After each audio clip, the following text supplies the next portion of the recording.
স্বাগতম মিছিলকারীদের আগমন, মিছিলকারীদের আগমন, স্বাগতম। আপনারা জানেন এই ইসকন শুধু হিন্দুত্ববাদী নয়, এর মূল গোড়া হচ্ছে ইসরায়েল, ইহুদিবাদিত্ব এই সংগঠন। তারা একত্রিত হয়ে পুরা বিশ্বের মুসলিমদেরকে হত্যা করার চেষ্টা করছে। 250 কোটি মুসলিম কোনদিন বসে থাকবে না। আপনারা জানেন মুসলিমরা হলো খালেদ বিন ওয়ালিদের বংশধর, মুসলিমরা হলো বীর সেনা, সেই ওমর ফারুকের বংশধর। এরা ইমানের বলে বলিয়ান।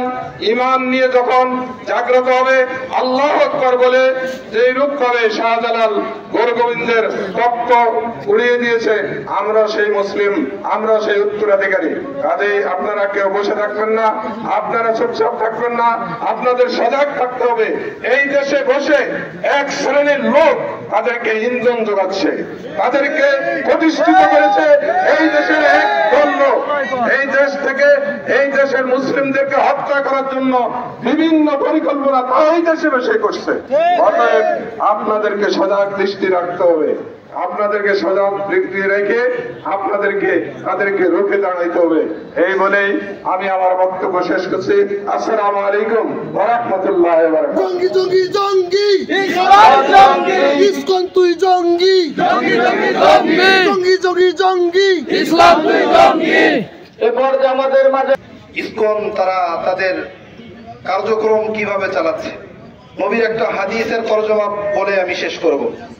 নবী বলেছেন, ইউশিকুল উমামু আন তাদা আলাইকুম, অচিরেই সমস্ত কুফফাররা তোমাদের বিরুদ্ধে একত্রিত হবে, তোমাদেরকে ধ্বংস করার জন্য একজন আরেকজনকে ডাকতে থাকবে। কামা তাদা আল আকালাতু ইলা কাসআতিহা, যেমনি ভাবে খাদকরা একজন আরেকজনকে ডাকতে থাকে। একজন সাহাবী বললেন, ইয়া রাসূলুল্লাহ, ওই দিন কি আমরা সংখ্যায় কম থাকবো? নবী সাল্লাল্লাহু আলাইহি ওয়াসাল্লাম বললেন, বাল আনতুম ইয়াওমাইযিন কাসীর, সেদিন তোমাদের সংখ্যা হবে অনেক। ওয়ালাকিন্নাকুম গুসাউন কাগুসাইস সাইল, কিন্তু তোমরা ড্রেনের মধ্যে ভাসমান খড়কুটার হবে, তোমাদের কোনো ছেড়ে থাকবে না।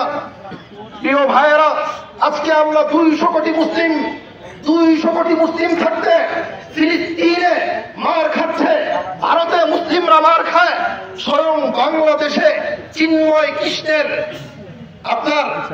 কৃষ্ণের অধীনে এক ভাইকেও হত্যা করা হয়।